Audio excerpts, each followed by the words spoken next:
Gravando. Muito bom dia, em nome da Ambra University.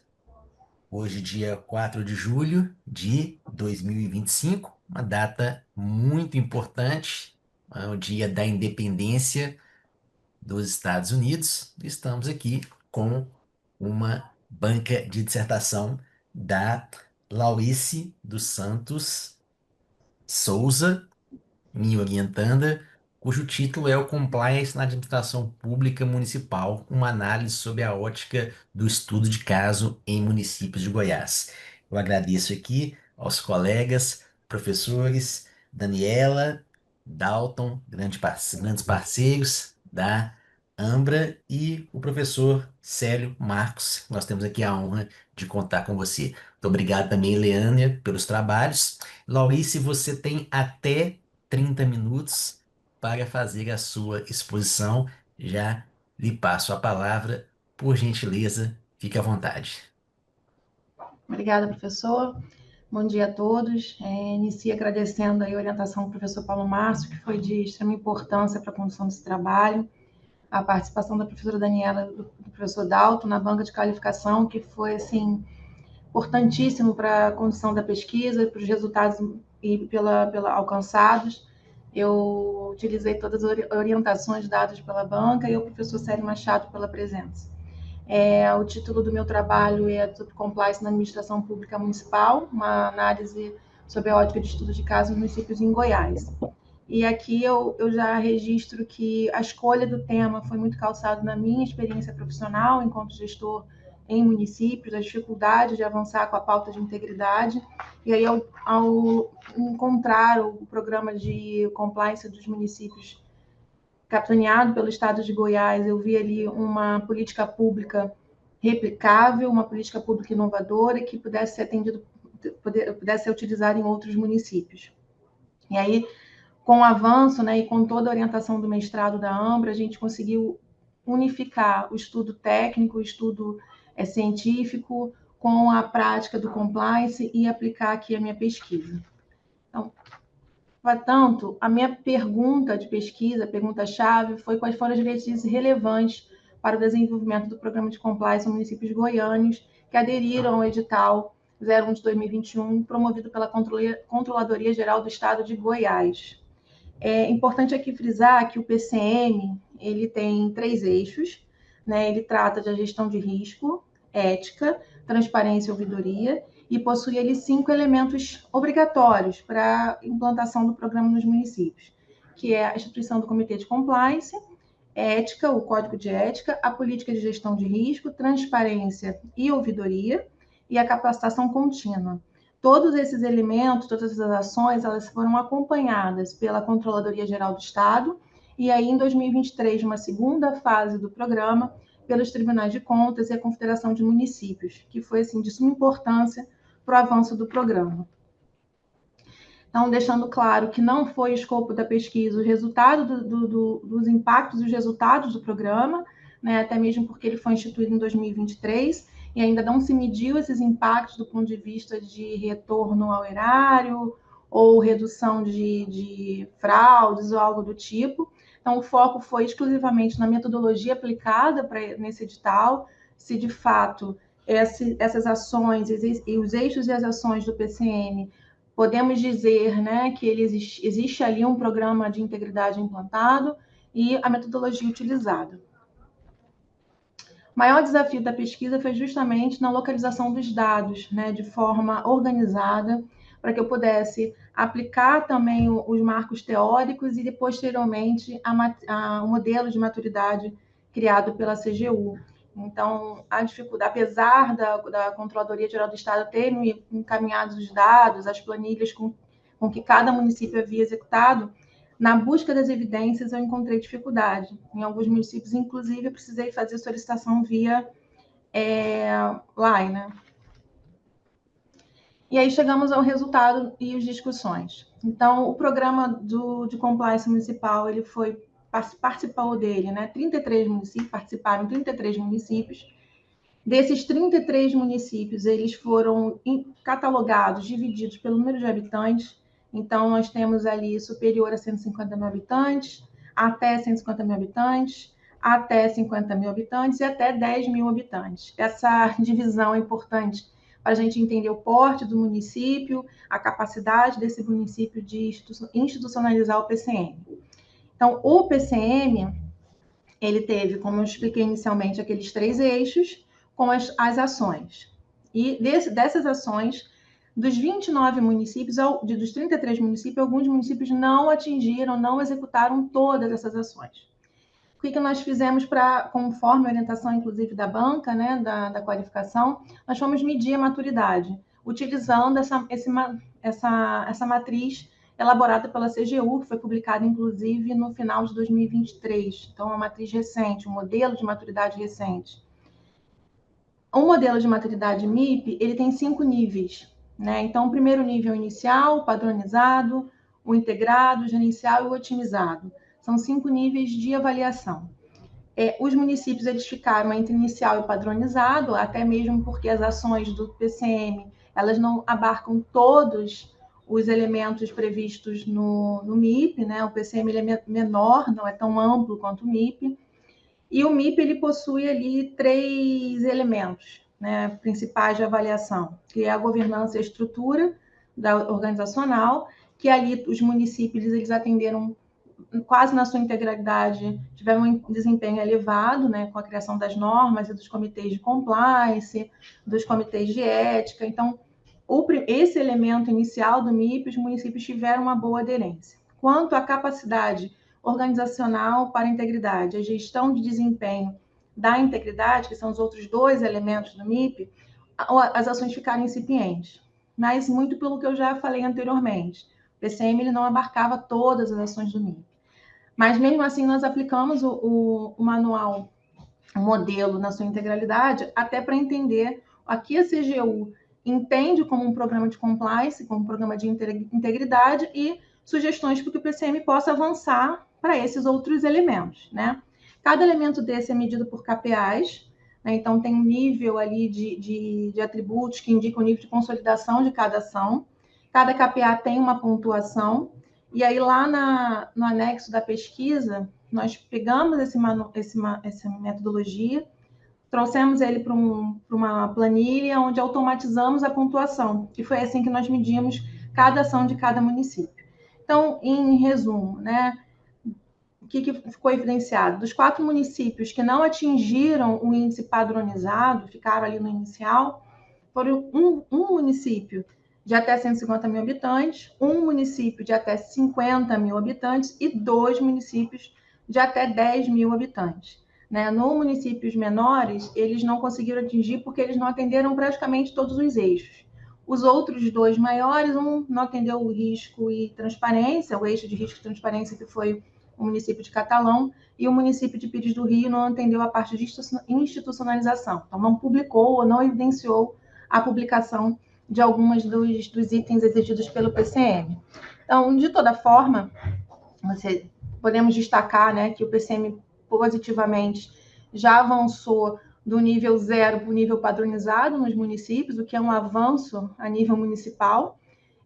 Então, temos ali uma estrutura básica de integridade presente na maioria dos municípios e existe uma ação progressiva desses eixos. E aí, os desafios estão muito voltados mesmo com a questão de engajamento dos municípios maiores e menores e a baixa efetividade de algumas diretrizes. Então, é importante entender que, por mais que o PCM não tenha todos os eixos que a MIP apresenta, ele é, sim, uma ferramenta, uma política pública que precisa ser consolidada, que conseguiu tirar pelo menos 29 municípios do status 0 para padronizado. Então, nossa conclusão é que é uma política pública replicável, é uma política pública que pode se adaptar à realidade local, então não é algo engessado. É importante frisar, como colocado na banca, que é uma adesão voluntária, ele não fere o Pacto Federativo, inclusive agora em 25 eles estão lançando outro edital, dessa vez premiando os municípios com computadores, com impressoras, para que aumente a adesão desses municípios menores, fortalece, sem dúvida, a governança municipal, que é algo que ainda é muito frágil do ponto de vista de integridade, né? E a sugestão é que, utilizando a matriz de maturidade, possa se enriquecer esse processo, né, que possa evoluir e ampliar o PCM para que outros eixos também sejam atendidos. Lembrando que o modelo de maturidade ele é adaptável, né? Ele foi construído pela CGU para atender todas as esferas de governo. É possível adaptar o modelo de maturidade. E aí, para caminhos futuros, entendemos que é necessário, sem sombra de dúvida, fortalecer os controles internos e o monitoramento contínuo, que foi uma questão que foi observada na pesquisa, que apesar de ter um acompanhamento das ações feitas, não existe ali um monitoramento dos indicadores, né? Então, implantamos o programa de compliance, aplicamos a portaria, temos um comitê de ética, mas o que isso quer dizer, né? O que de fato está sendo realizado. Então, só a publicação de uma norma, ela não traz a segurança de que existe um programa de integridade implantado. Então, um monitoramento é importante. Os municípios atenderam os eixos do PCM, comprovaram, né, evidenciaram essa publicação de portarias e decretos, né, decretos que inclusive exigiam a presença da alta gestão como responsáveis pelo programa de compliance no município, mas não existe ali um monitoramento dessas ações, né, efetivamente o que foi alcançado com a implantação deles. Existe sim uma preocupação com a capacitação dos servidores de forma continuada, então é importante a gente frisar que isso é a base também da efetividade do programa. Sabemos que em municípios existe uma rotatividade muito grande de servidores, então a capacitação ela precisa ser feita de forma continuada, e você consegue verificar, analisando os dados de cada município, o engajamento de uns e outros nem tão engajados com a área de capacitação e envolvimento da sociedade civil, que é uma questão que precisa ser ampliada. E, por fim, é importante que o PCM ele seja consolidado como uma política pública permanente, não seja um ato isolado do governo do Estado apenas, né? Então, é importante que essa cultura da integridade nos municípios ela seja institucionalizada como uma política pública, como algo que, de fato, vai trazer resultado para a gestão, vai impactar na política pública como um todo, né? Sabemos que são nos municípios que a vida acontece, no município onde a política pública ocorre, e se não tivermos essa preocupação com a implantação de integridade como uma política pública permanente, é evidente que quem vai sentir o impacto de uma má gestão é o cidadão na ponta. E aí a gente encontra diversos problemas de saúde, educação, dentre outros.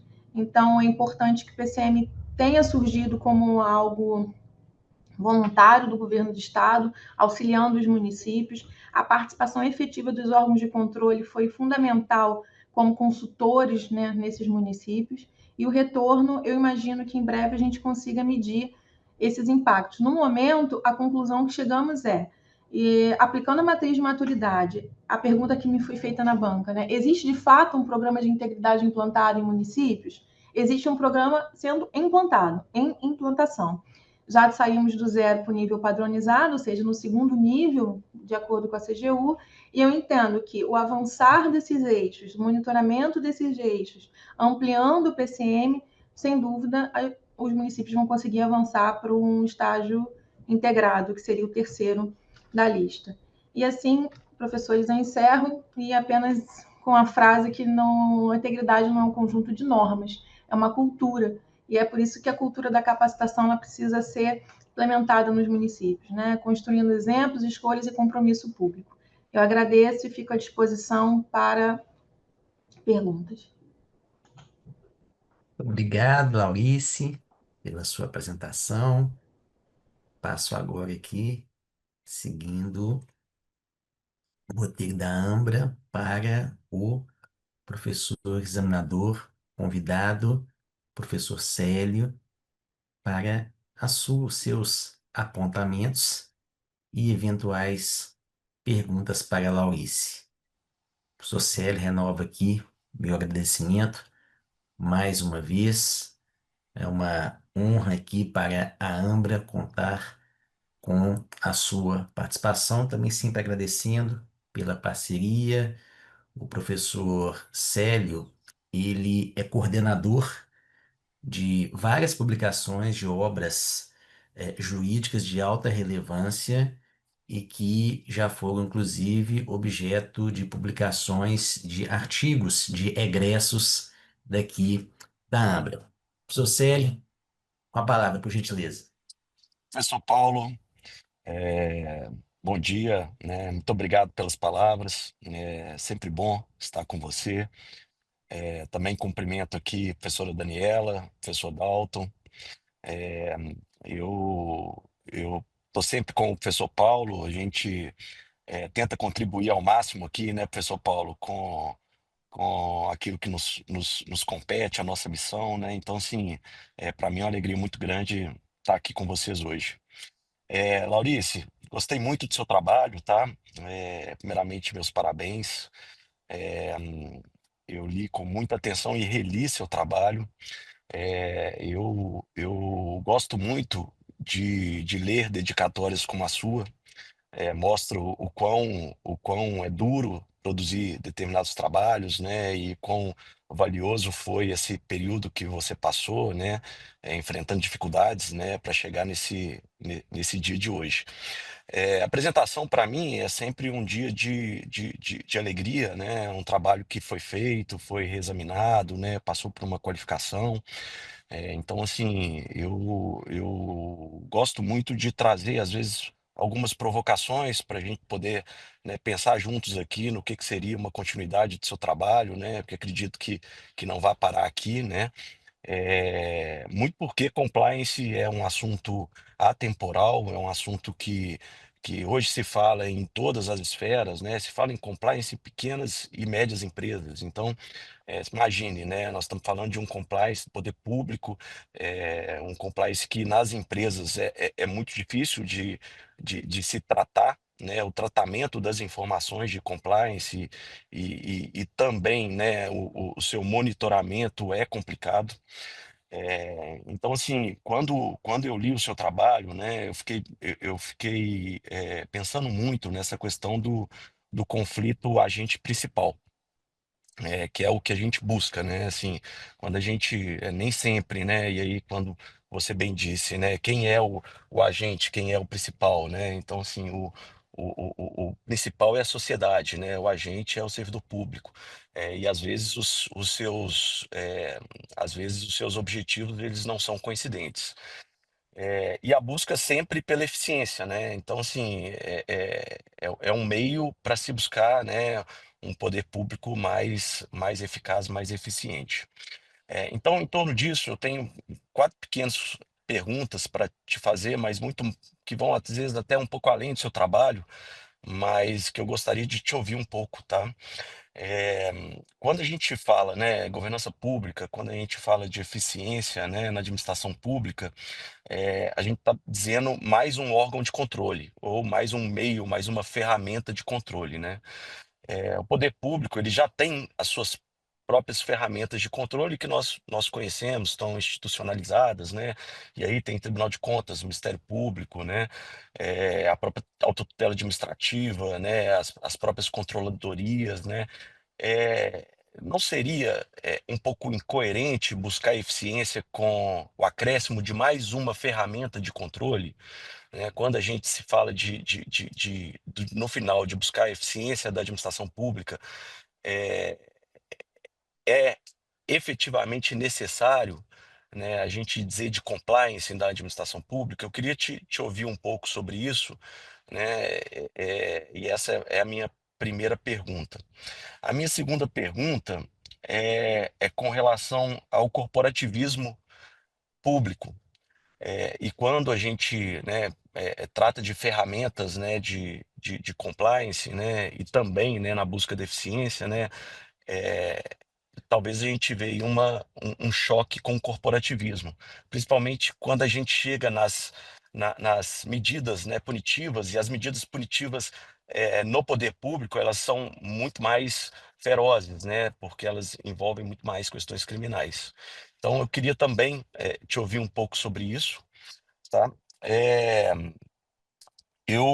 quando a gente fala da participação, né, mais da sociedade, né, e aí, né, eu vejo muitas ferramentas que elas são de controles externos, né, e elas funcionam para a administração pública. Então, assim, queria te ouvir um pouco sobre a possibilidade da gente ter, né, junto com a sociedade civil, né, um órgão de controle externo, a possibilidade de um órgão de controle externo, talvez nos moldes de parceria público-privado, ou algo que trouxesse também uma participação maior da sociedade civil nesse controle, tá? Nesse compliance, nessa governança pública. E por último, é uma questão que eu vi pouco no seu trabalho, né? É, que é óbvio, né? Você focou na questão das ferramentas, né? E no estado de Goiás, mas eu vi pouco sobre a questão da discriminação e do assédio moral. Então, assim, que é muito caro para o compliance privado, e é o que se diz muito, né? E a gente não ouve muito quando se fala do compliance público. Então, eu queria também ouvir você um pouco sobre esse aspecto, né? E aproveitando também que você é uma servidora pública, né? E tem muito a contribuir com relação à sua experiência. Obrigada pelas Obrigado, perguntas, doutor professor. Célio. Clarice, por favor. Vamos lá. Então, o compliance como mais uma ferramenta de controle, né? Eu entendo, diante de todo o estudo acadêmico e também da minha vivência aqui na gestão pública, são 14 anos, eu brinco com os servidores que a gente faz compliance todo dia. A gente aqui não percebe o que a gente está fazendo, né? Nossa função enquanto servidor público é verificar a integridade dos atos, né? Então, eu trabalho hoje, eu estou como gestora, estou na pasta de gestão tributária e fiscal, e para um lançamento tributário ocorrer, eu preciso verificar se os atos estão conforme a legislação. Então, eu entendo, professor, e aí que o compliance, a integridade na administração, ela é muito mais preventiva do que algo punitivo. Óbvio que ele vai chegar no momento de punição, se for o caso, mas são ferramentas que a gente precisa, eu brinco aqui na secretaria, dizer o óbvio todos os dias.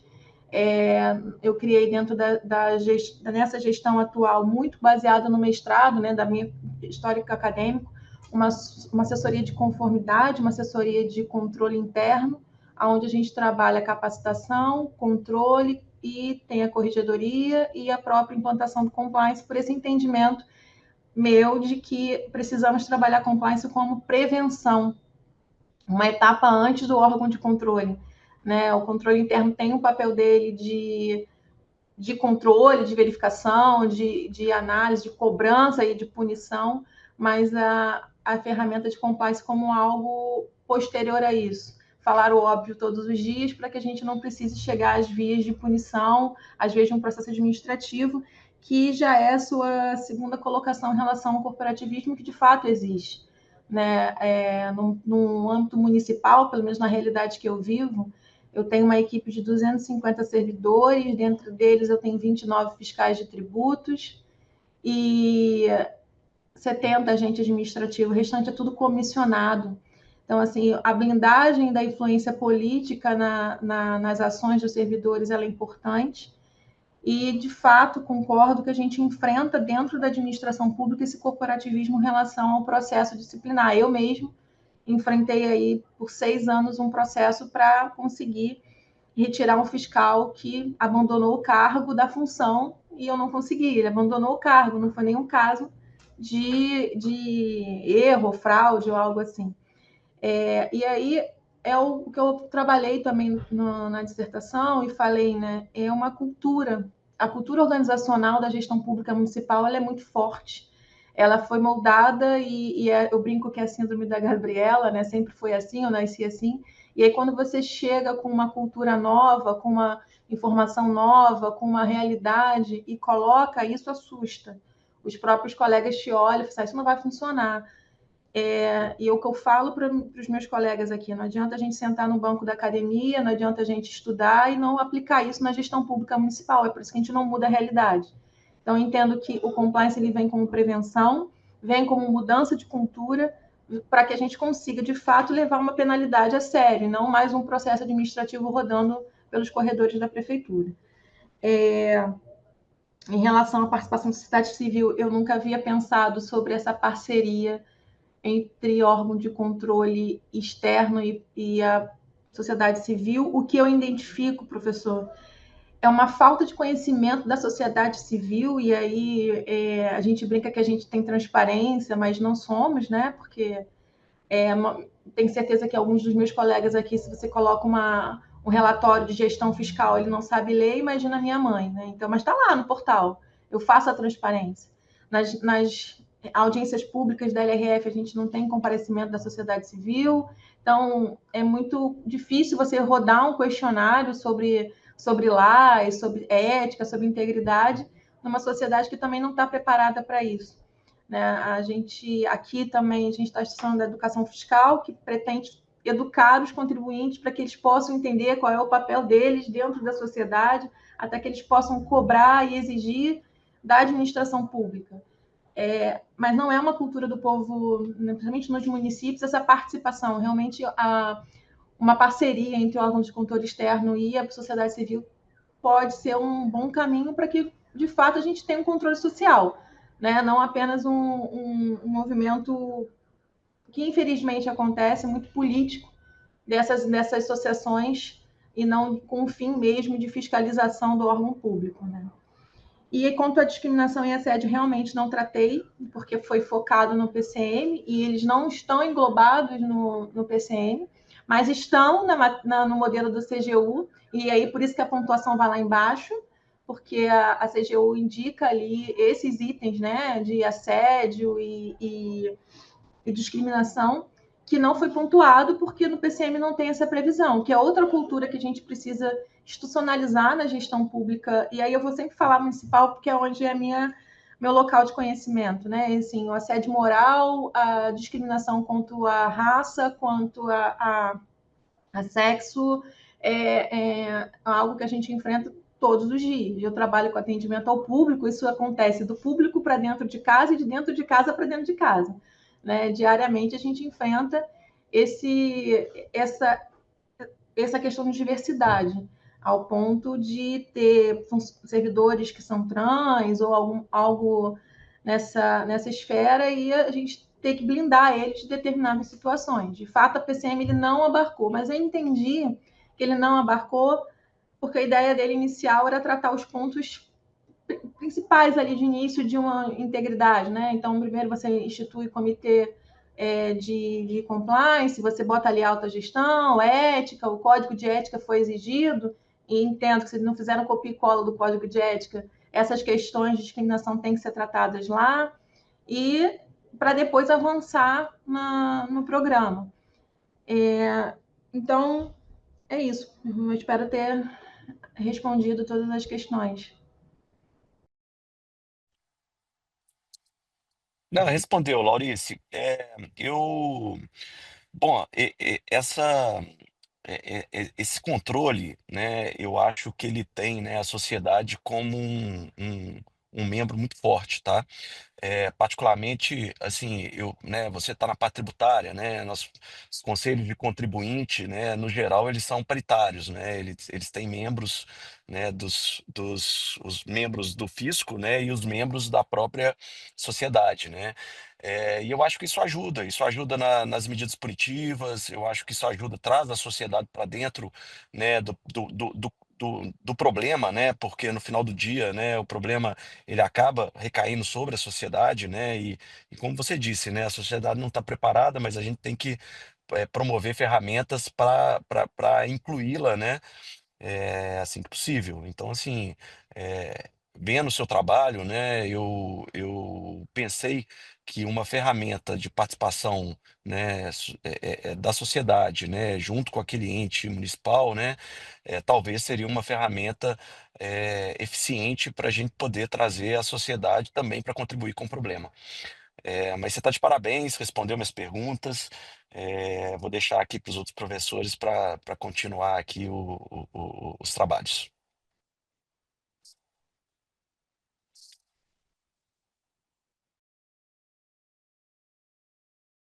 Muito obrigado, doutor Célio. Passo agora a palavra para a professora Daniela. Bom dia a todos. Obrigada aqui pelo convite para estar aqui com vocês hoje. Parabenizo, cumprimento o professor orientador, professor Paulo, cumprimento também os professores aqui presentes, professor Dalton, professor Célio. Cumprimento também a nossa candidata aqui, Laurice. Agradeço mais uma vez por estar aqui. Já participei da qualificação, esse trabalho é muito rico. A nossa candidata aqui, na minha opinião, né, é uma pessoa muito séria, muito responsável, com um trabalho muito sólido, né, e isso nos deixa muito felizes e orgulhosos, né, de participar dessa jornada. Então, obrigada, Laurice, parabéns. Como falei, a gente já participou, né, da qualificação, então a gente já chega aqui um pouco já conhecendo, né, esse caminho e a gente já deu as nossas opiniões e sugestões, as quais inclusive foram, né, todas destacadas. Então, assim, tendo em vista que o trabalho já foi finalizado, que já houve a etapa de qualificação, né, acho que não, eu não tenho nada assim a contribuir, eu acho que o trabalho ficou muito bom, na minha opinião. Mas então, né, queria te ouvir um pouco, Laurice, com relação, né, depois de todo esse estudo que foi feito, então, né, até dessa conexão, né, de pegar os estudos acadêmicos, né, e eles realmente terem um impacto real, né, no nosso dia a dia, né, eu queria te ouvir, a respeito do seguinte. Bom, a gente tem todos os pilares, todas as etapas, as estruturas organizacionais necessárias, né? O fluxo, os mecanismos internos para que esse controle interno realmente funcione, exista. Mas às vezes a gente vê, daí tem vários, obviamente, níveis de maturidade diferentes dos municípios, alguns que eles têm esses mecanismos, embora esses mecanismos às vezes não sejam tão efetivos, né? E tem aqueles que nem os mecanismos criaram ainda ou evoluíram, não tem governança, não tem transparência, não tem os comitês, não tem ouvidoria, etc. Mas por exemplo, né, temos alguns municípios que já tem tudo isso. Então, tem uma ouvidoria, tem os canais de denúncia, tem os decretos, tem um código de ética, mas isso tudo é muito formal e, na prática, eles não são efetivos, não são mecanismos que realmente auxiliam e mudam a realidade da nossa administração. E eu acho que um ponto do teu trabalho e da tua fala foi a necessidade da capacitação. Mas eu te pergunto, será que a capacitação, embora seja um pilar efetivo, um pilar realmente significativo e essencial, será que é a capacitação que vai mudar a cultura? Porque assim, eu percebo daqui, daí eu tô falando mais da minha experiência prática. Então, eu tô trabalhando com projetos, eu sempre trabalhei com projetos de alguma forma também de controle interno, mas era relacionados com LGPD e agora relacionados à transformação digital. A gente faz capacitação, mas as pessoas não aparecem, ou quando aparecem, aquilo ali não serve para nada, tu fica falando, aquilo entra por aqui, sai por aqui. Será que e aí entra até nesse contexto de reforma administrativa. Será que a gente não tem que mudar os mecanismos também com relação à estabilidade do servidor? Não estou dizendo para tirar a estabilidade, não é isso. Mas por que que o servidor ele não se sente necessidade dele abrir a mente, dele se atualizar, de ele realmente buscar a capacitação, de aplicar aquilo que ele aprende na capacitação, de se envolver com os projetos? Porque eu tenho um problema de engajamento. Ninguém quer participar, ou se participa, participa só para dizer que participou, né?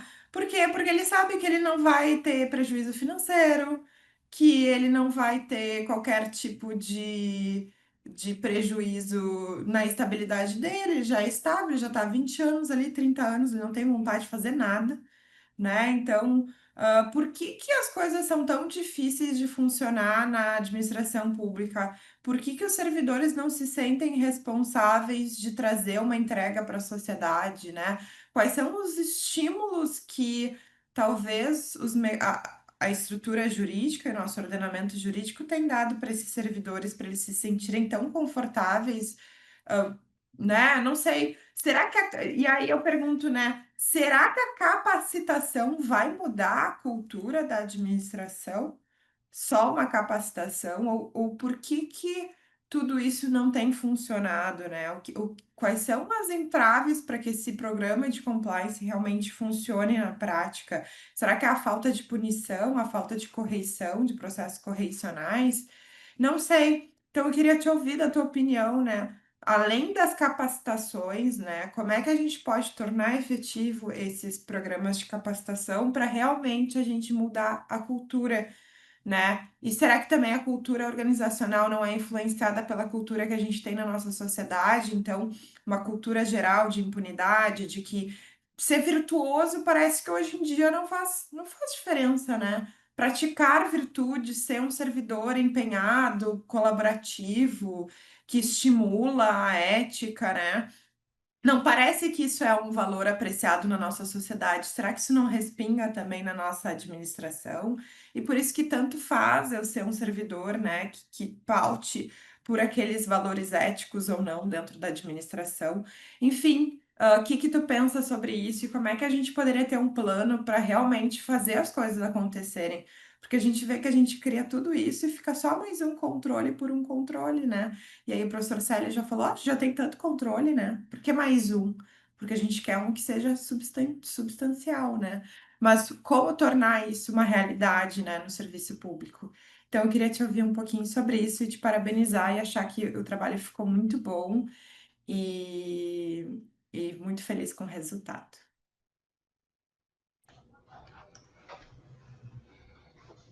Obrigada, professora.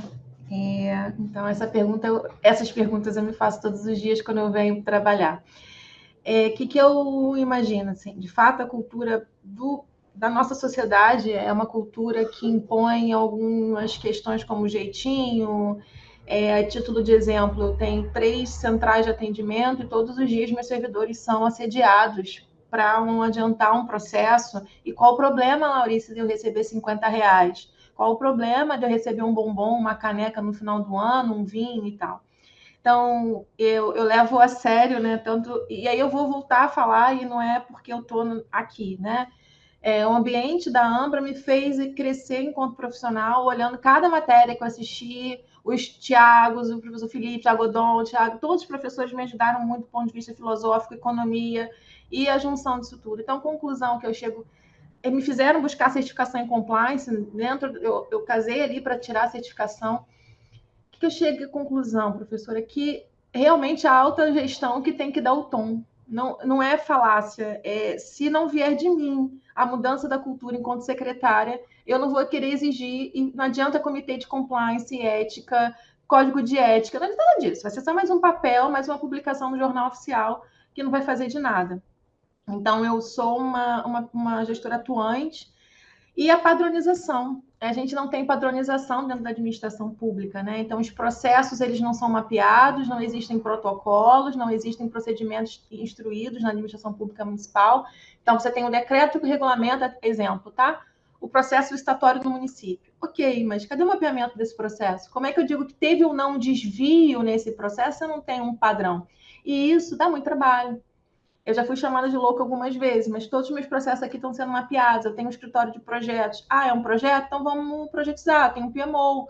Vamos trabalhar com metas e indicadores. Dá trabalho, nós fizemos planejamento estratégico da secretaria, mas fica mais fácil você evidenciar os pontos de desequilíbrio. Então, nós fizemos no final do ano passado, assim que eu recebi o convite para assumir a Secretaria de Planejamento Estratégico, os 10 objetivos da nossa secretaria, todos os indicadores e metas da secretaria, os projetos estruturantes dela. Então, não existe uma contratação, não vai existir não vou ordenar uma despesa que não esteja vinculada a um projeto que tenha o objetivo de entrega à população. Só que isso é dentro da minha secretaria. Eu não vou ser utópica de imaginar que dentro de um município de um orçamento de 7 bi, com 40 secretarias, elas vão todas seguir esse procedimento linear. Mas o que eu digo para os meus colegas internos aqui? Eu não quero saber o que os outros estão fazendo. Né? Eu vou fazer o que é certo a ser feito e, de alguma forma, alguém vai ver que deu certo. Por exemplo, o próprio PCM eu estou aplicando na minha secretaria. Eu estou aplicando a metodologia do PCM usando a matriz, o modelo do CGO. Esse aqui é onde eu quero chegar. Mas vamos ver, vamos usar aqui o caminho que os colegas já usaram para a gente conseguir avançar. O meu código de ética do município, por exemplo, ele não trata a questão dos atendentes, ele não foi feito com base numa gestão de risco, ele foi feito copia-cola. Então, ele não fez uma gestão de risco do município para eu entender onde são os pontos frágeis para eu atacar no meu código de ética. Não, é um código de ética genérico. Então, eu estou aqui trabalhando com o meu comitê para a gente conseguir dar esse segmento. E aí está muito ligado com o que o professor perguntou anteriormente, o cooperativismo dos servidores, né?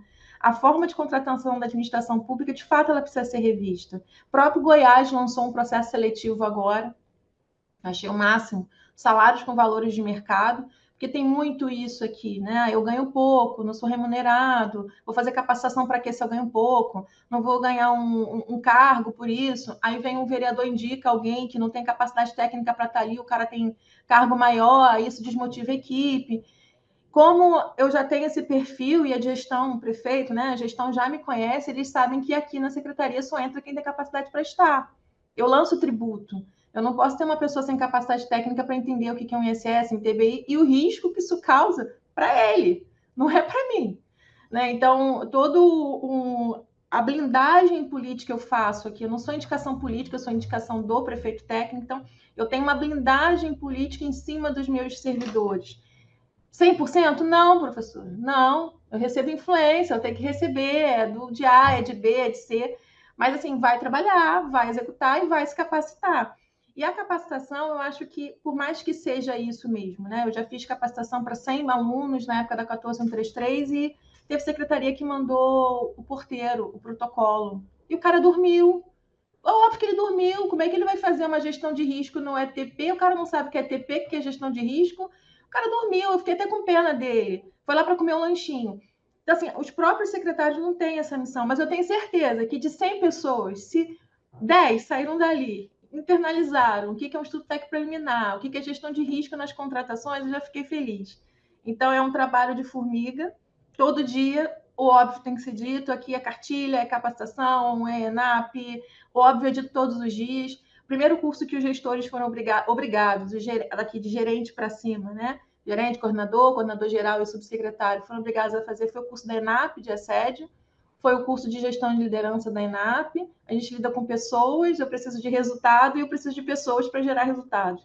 Então, é um trabalho árduo, mas a síndrome da Gabriela precisa morrer. Na administração pública municipal, principalmente. Ah, porque eu tenho influência política. Tem porque quer, porque o cara pode ser do vereador e nem por isso o cara precisa ser um cara que não trabalha. Ele pode ser de quem ele quiser. Mas ele vai passar pelo ciclo, ele vai entrar na minha secretaria, vai passar pelo ciclo de capacitação que ele precisa para atuar naquela área. Ele vai estar ciente, assinando o termo de LGPD. A gente lida com dados aqui, né, além do sigilo fiscal. Então, LGPD, confidencialidade, a questão da integridade, e-mail oficial, transferência de informações via WhatsApp. Eles assinam um termo, aí você vai falar assim, mas eles não leem. Eu vou fazer ler. Se vai internalizar, professor, eu não sei. Mas o trabalho, a desculpa de que não vai adiantar, não vai ser aplicada aqui. Eu vou fazer, com todo mundo. É difícil. Tem dias que dá vontade de sair correndo. Mas aí a gente corre e volta. Faz o caminho de volta. Mas a capacitação para mim é muito nesse sentido. Se eu botar numa turma 20 pessoas, 5 saíram dali com alguma coisa internalizada, tá ótimo. Já conseguimos atingir 5 pessoas. Né? E, de fato, a gente precisa repensar, e aí é uma discussão até da esfera nacional, né? Um modelo de estabilidade na gestão pública, porque essa proteção de nada vai me acontecer porque o fulaninho é meu amigo, eu não faço porque vai fazer o quê? Vai me mandar embora? Vai reduzir meu salário? Não vai, né? Então, isso acaba gerando essa ideia de até atrapalhar mesmo, né? Fazer força contrária para essas ações que a gente pretende avançar. Mas não vejo outro caminho no momento senão via capacitação, via a institucionalização desse compliance como prevenção, como falar o óbvio todos os dias, para que de alguma forma a gente reeduque os nossos servidores e utilizar a educação fiscal, que é o que a gente utiliza aqui, para educar os nossos cidadãos, né? Assim, no geral. Espero ter respondido. Sim, muito obrigada.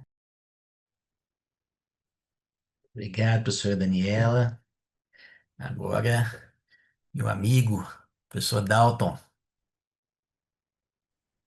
Olá, bom dia, professor Paulo. Muito obrigado pelo convite. Daniela, Célio, prazer estar com vocês aqui nesta manhã de sexta-feira, 4 de julho. Maurício, parabéns pelo trabalho. Você teve um desafio, não é um tema fácil, né? Não é um tema fácil falar de integridade no governo, muito mais no município, né? Que padece de todos os tipos de males em virtude de uma ação que, em geral, eu sempre falo que a gente pensa muito mais em Brasília do que no Brasil, né? Então, nós fazemos os decretos, legislações, pensando no governo federal, no governo estadual, mas, infelizmente, esquecemos os pequenos municípios que não têm a menor condição de atender a toda a legislação vigente. Eu gostei muito do seu trabalho, né? Como o professor Paulo Márcio sempre fala, eu vou me dar o dia de furtar a fala dele, sempre é importante, né? Após a defesa passar por uma correção ortográfica, né? Sempre erros de digitação acontecem, né? É natural, tem uns errinhos ali, outros, nada relevante, mas que precisa passar, então já fica a recomendação. Paulo, eu estou me adiantando a você dessa vez, mas né, faça depois uma revisão ortográfica, gramatical, porque sempre passa, é normal, a gente digita muito e é um trabalho extenso, razoavelmente extenso, então tome cuidado com isso. Também se atente, Lois, que você talvez nas mudanças da qualificação para a defesa, você acabou ficando com duas perguntas de pesquisa, né? Você ficou lá na página 13, tem uma pergunta, pesquisa busca responder a seguinte questão, como os municípios do estado de Goiás que aderiram ao PCM têm estruturado e implementado o programa. Depois, mais à frente, você corrige e coloca a sua pergunta de pesquisa de fato que você apresentou. Então, só cuidado que como as alterações pós-qualificação acabaram algumas ficando no original. Então, só rever essa pergunta de pesquisa, tal, para atualizar, alinhar bem os objetivos. Eu gosto, é uma questão mais pessoal, de no resumo também colocar o problema de pesquisa, porque eu acho que ajuda muito na identificação das pessoas que vão buscar o seu trabalho. Então, além das palavras-chave, que são bons indexadores, em geral, né, falou por mim, pelo menos quando eu vou ver se é algum trabalho interessante, eu vejo o título, o resumo e as palavras-chave para ver se tem de fato ali um tema interessante para me aprofundar. Então, coloca o plano de pesquisa no resumo, eu acho que ele vai atrair bastante gente, porque é um trabalho inovador pelo ponto de vista dos municípios, ainda mais em Goiás. Eu vou aproveitar as falas do Célio e da Daniela para te provocar um pouco, né? Eu acho a capacitação muito importante. Você sabe que eu venho, né, que né, o controle é uma coisa que corre, né, na minha carreira profissional há bastante tempo. Já passei pelas primeiras avaliações da CGU ainda em caráter experimental, estávamos lá sendo avaliados e apanhando pra caramba, descobrindo que, poxa, né, tínhamos muito a fazer ainda. E aí mesmo que eu acho que é importante você pensar, a capacitação é fundamental. E nós, sim, também passamos os mesmos males que você de como que eu convenço o agente público a se capacitar. Mas eu acho que tem um adendo aí que é importante. O primeiro é você criar as instâncias, né? E aí, mesmo no governo federal, nós temos N instituições que não têm uma corregedoria, que não sequer têm auditoria, né? Você vai ver em 2025, nós temos instituições que não têm auditoria ainda, de governo federal, ainda mais em município. Será que o município ele vai conseguir ter uma auditoria interna, uma corregedoria, uma ouvidoria? Então, ele vai ter no máximo um setor ali que vai fazer tudo isso com um servidor, que vai ter múltiplos crachás. E aí, uma questão importante, além da instituição, que eu acho que o primeiro passo é está instituído, ou seja, está previsto formalmente, é um segundo passo, e esse é um grande desafio que nós temos, que é a questão desse espaço ser instituído, ser ocupado por um servidor, por uma servidora estável. Não um estágio probatório, não meramente comissionado, estável, porque a estabilidade de fato protege. E aí vem o terceiro elemento que a gente tenta, pelo menos aqui no governo federal, planejar, é a existência de um mandato. Por quê? Porque a Laurice, você tem que estar protegida de uma interferência política. Ela haverá? Ela haverá. Mas quando você tem um mandato com uma nomeação que passa por duas etapas, e aí no governo federal você tem uma indicação, né, política, mas uma validação pela CGU, e é obrigatória essa validação, você garante um pouco mais de autonomia. Por quê? Porque para me tirar hoje do meu cargo, tem que mandar para a CGU justificar o porquê querem me tirar e a CGU vai analisar. Ela não tem o poder de vetar a minha saída, mas ela tem o poder de falar: olha, essa sua indicação política não é adequada, porque tem uma série de pré-requisitos, como treinamento, né, aí vem a capacitação, que exigem. Então, eu acho que você poderia também para te tranquilizar um pouco, deixar um pouco mais otimista, tá? A gente vem melhorando bastante. Alguns anos atrás não tinha nem mandato, assim, podia ser literalmente o candidato que perdeu as eleições, ele ganhava lá um cargo para ser controlar os próprios colegas, né? E aí era uma grande festa. Mas eu acho que você trazer essa questão, olha, nós estamos criando, além da criação da estrutura, a exigência de um mandato, e aí uma lei, um decreto resolve isso, a exigência de pré-requisitos específicos, como atuação prévia, tudo isso é muito importante para você. E aí vem uma outra questão para aproveitar a fala do Célio, também uma questão de observar a igualdade de gênero. Porque o que o Célio fala é uma questão muito importante que a gente tem no governo, que existe uma desigualdade de gênero muito grande em cargos em geral na área de integridade. E isso impacta diretamente o assédio. Por quê? Aí eu vou aproveitar para a Daniela aqui. Uma mulher assediada, ela terá vergonha em geral de enfrentar uma comissão composta só por homens. Ela vai ter que relatar um assédio sexual para 3 homens. Não, o acolhimento institucional dificilmente existe. Estou falando de acolhimento que deveria existir, a legislação prevê, mas não existe. E até 2023, o assédio era punido com advertência, né? Porque era discricionário. Até a AGU emitiu um parecer que se tornou vinculante para a administração pública federal, né? Esse que é importante para a administração federal, que permite a demissão.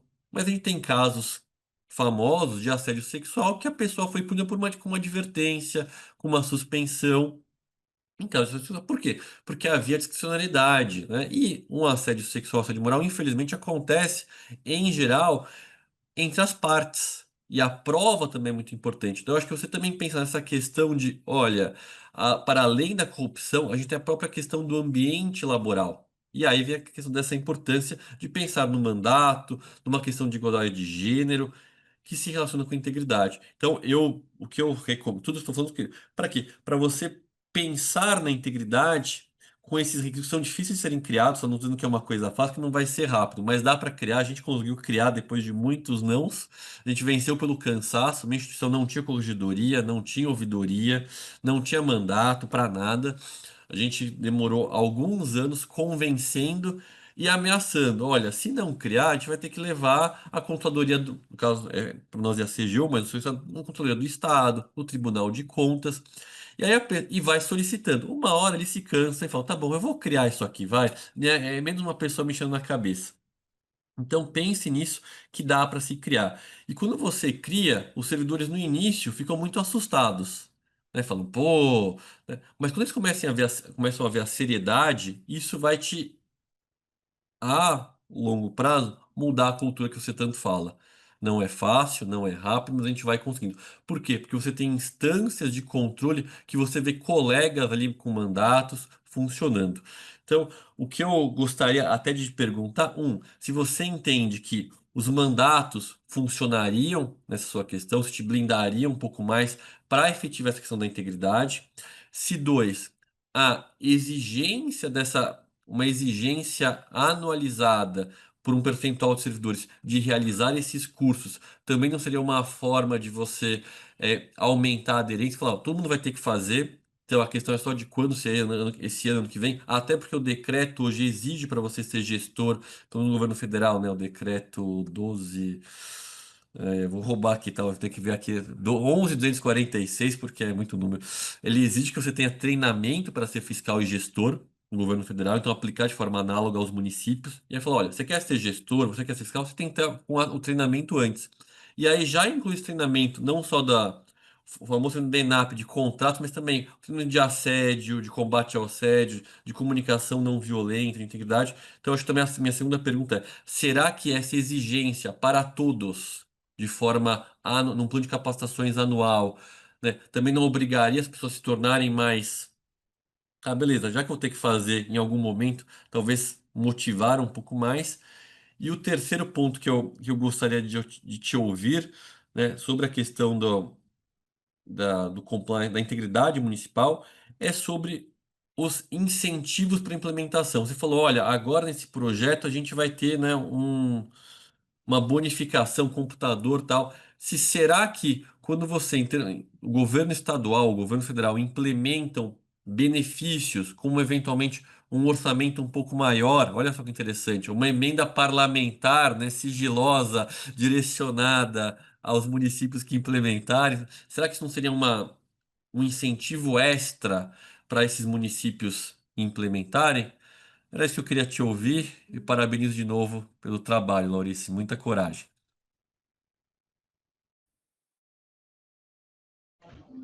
Obrigada, professor. Obrigado muito, assim, agora eu falei tanto com a professora Daniela, mas agradecer pessoalmente aos dois pelas orientações lá na banca e, de fato, foi muito importante para a direção do trabalho.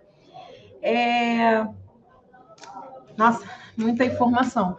Vou rever, provavelmente devo ter deixado passar essa questão da pergunta mesmo, me perdoe, e vou incluir, sem dúvida, no resumo. Quanto à primeira pergunta, né, a questão do mandato, eu acho importante, eu não havia pensado nisso. A gente, na estrutura que eu criei interna de controle interno, tem a corregedoria, tem a ouvidoria da secretaria e tenho ali o controle interno em compliance e a gente está montando agora o comitê de ética e a gente não havia colocado essa questão do período, né? E eu acho isso importante, sem dúvida, blinda quem está no comitê de ética e eu só não consigo aplicar a mesma questão da instância, né? Mas, de fato, eu acho que é uma boa saída para a gente deixar o responsável por essa ação blindado, porque a gente sempre fica com essa preocupação do efeito rebote, né? Mexeu com aonde não deveria mexer, então é melhor a gente fingir que não está vendo. E eu confesso que algumas pessoas me pararam e falaram: você tem certeza que você vai fazer isso mesmo? Você sabe que a partir do momento que você faz, você vai evidenciar problemas, né? Eu falei: não, a gente vai corrigir antes que eles virem problemas, antes que eles virem os monstros. Eu não posso estar numa secretaria ciente do que está acontecendo e fingir que não está vendo. E que eu falo, professor Sincoff, minha formação acadêmica, eu não consigo dizer para um órgão de controle externo que eu não sabia. Né? Não vai colar essa desculpa. Né? Com certificação em compliance, mestrado em compliance, eu vou virar que eu não vi, não vai ser uma boa justificativa. Então, a criação de regimento interno, de mecanismos de controle já pré-estabelecidos na secretaria, eu acho que traz mais segurança.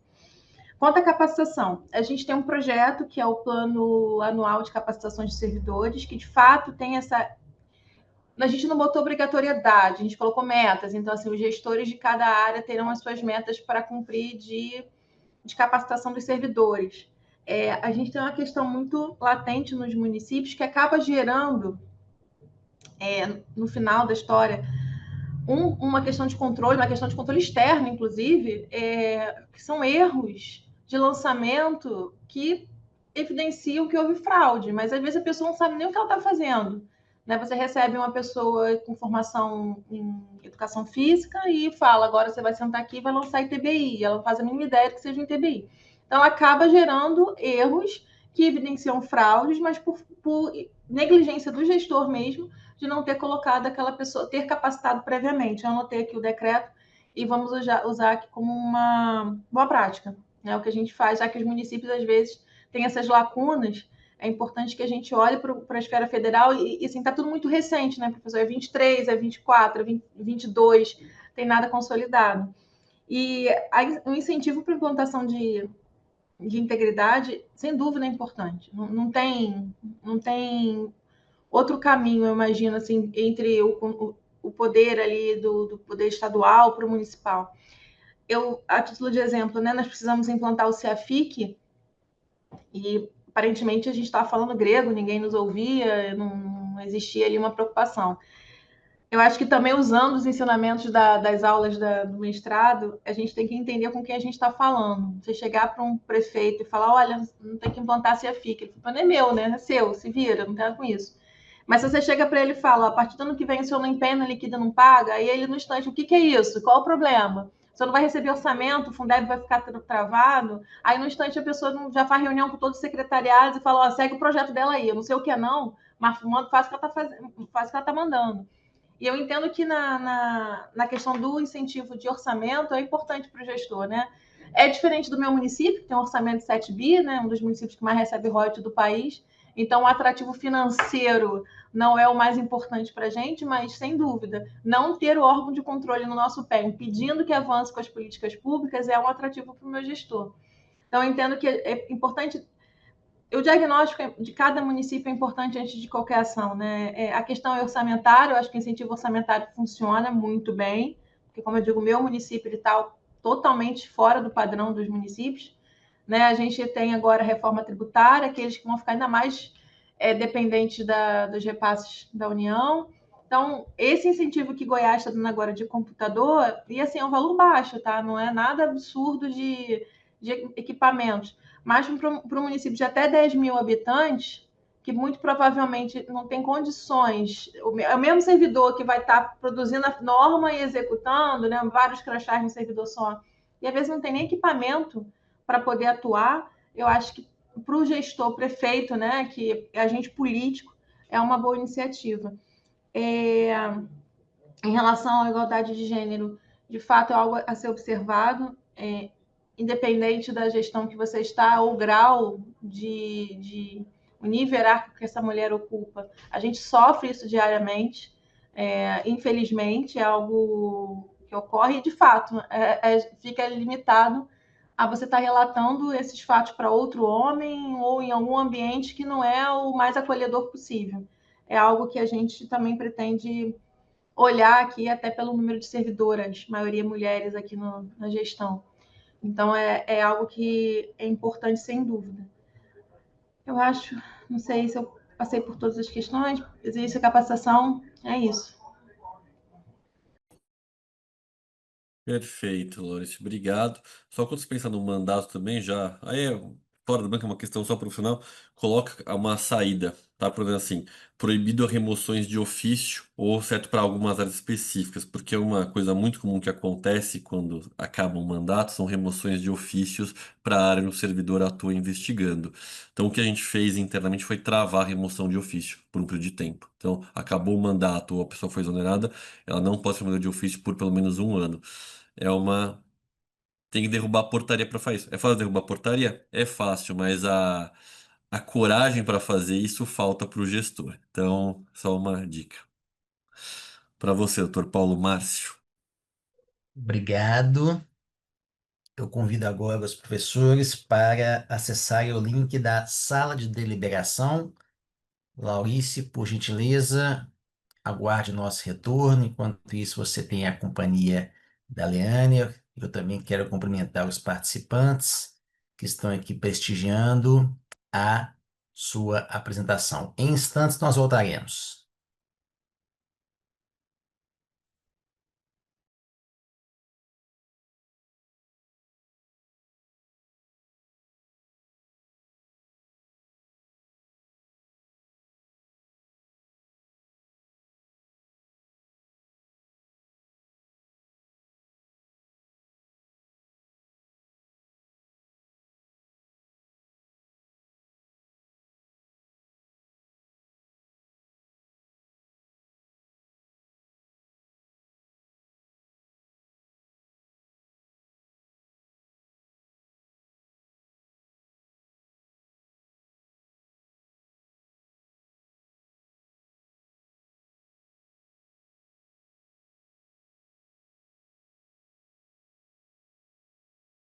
Oi, Laurice.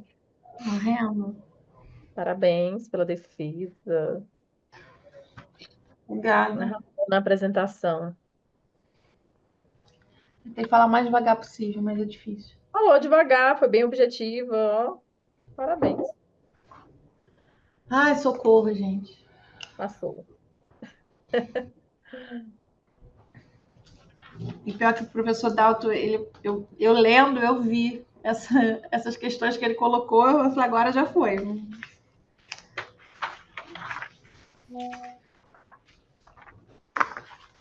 Anotado.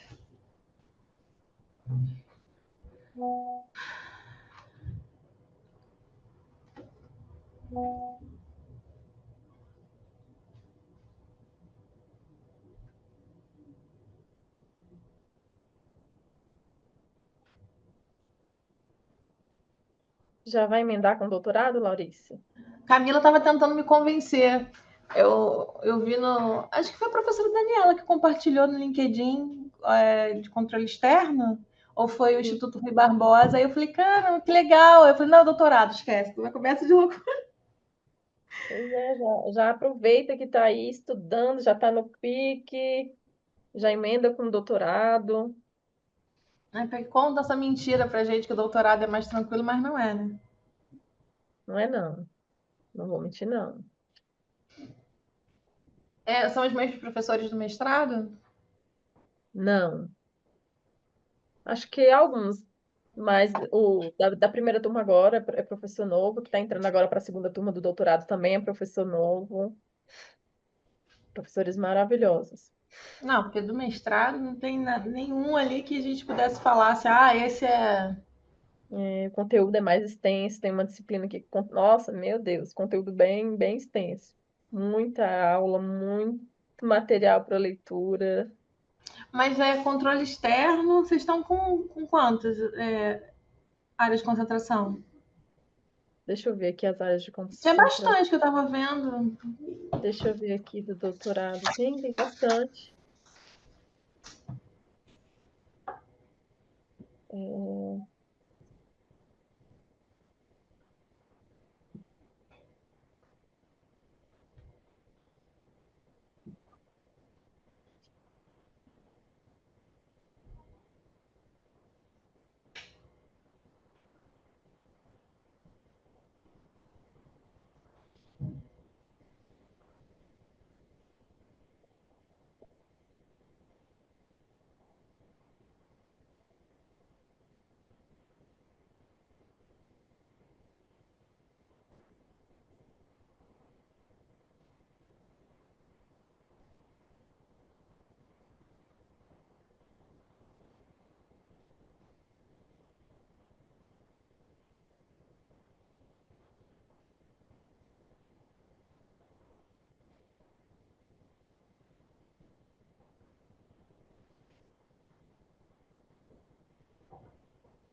tem direito imobiliário, direito municipal, controle externo da administração pública.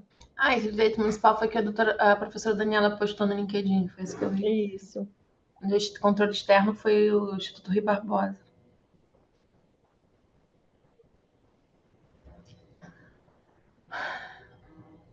Deixa eu sofrer com um para depois pensar em outro, por favor.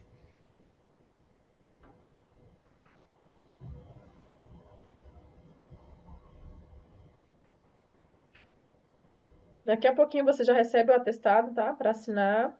E tem a declaração também de integridade da dissertação, já mandei também para assinatura. Aí assim que terminar aqui, você já pode assinar. Tá, mandou por e-mail agora? Mandei por e-mail, isso. Tá. Recebi.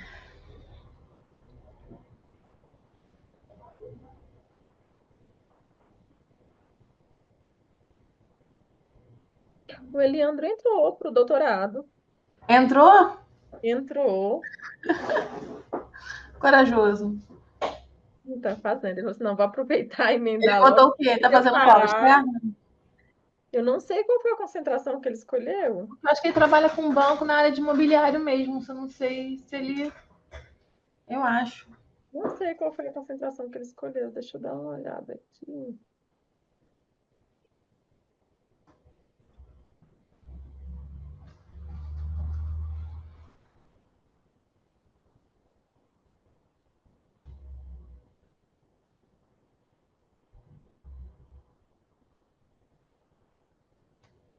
A primeira turma só tem egressos. Só egressos da Ambra. Legal.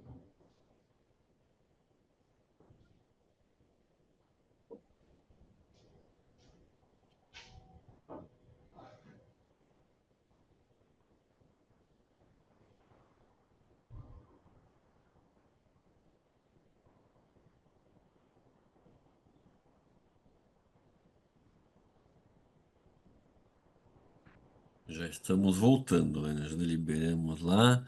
Só ver se ninguém se perde pelo caminho. Foi rápida a deliberação. Acho que é assim que é bom, né? Tem que ser liberação rápida. Não tem porque gerar pressão alta, taquicardia em ninguém, né? Eu Imagina, já uma hora de mestrando aqui liberação. ansiosa. Não. É que a Daniela é mais nova. Antigamente você tinha que sair da sala para deliberação. Era. Não sei se você pegou isso, não. Eu peguei, você tinha que sair, tinha todo mundo. Você ficava meia hora lá, em Jesus, meia hora você ficava morrendo lá de fora. Nossa Senhora, é Não, coisa mas faziam de boa. propósito, viu, Daniela? Depois os colegas só a gente fazia de propósito, porque eles tomavam café, ficavam conversando só para gerar, né? O aluno lá Aquela sofrendo. expectativa, o que está acontecendo? E Né? aquela Começa a coisa demorar, que você está entra em demorando é parafuso. porque é ruim, né? Exato, Tipo, você começa a falar, pô, tá demorando demais, alguma coisa aconteceu, tá? E deu tudo, maior café, bate-papo lá, e você sofrendo lá de fora. coisa boa.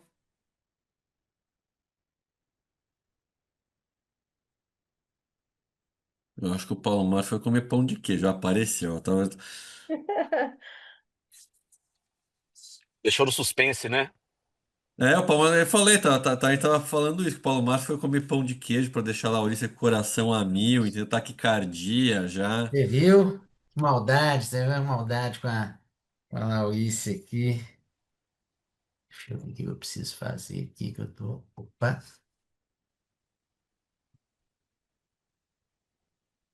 Eu aqui assinando e ao mesmo tempo também fazendo aqui o retorno.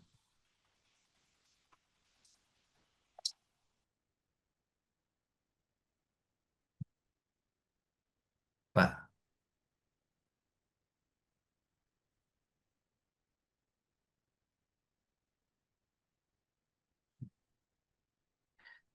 Laurice, em nome então da Ambra Invest, parabenizo pela aprovação, pela conclusão do mestrado, aprovada, e comemore muito, sobretudo, né, pelo trabalho, pela dedicação que você teve ao longo do curso e também, né, convidar você a conhecer o programa de doutorado da Ambra, recém-aprovado. É muito bom quando está tudo muito fresquinho na cabeça e o amadurecimento também da dissertação. A gente enxerga muito aí a sua capacidade de pesquisa e a importância do tema, né, de evoluir. Mas, independentemente disso, o principal, aproveitar aí a sexta-feira, não sei se já sextou para você, comemore muito. Muito obrigado, professor Célio, que seja a primeira de outras oportunidades. Professora Daniela, professor Dalton, obrigado aí, né, pela costumeira parceria. Leânia também, né, fundamental, né, sem a Leânia e sem a Lídia, né, quem seríamos Somos nada. nós na Ambra? Laurice, com você, a palavra.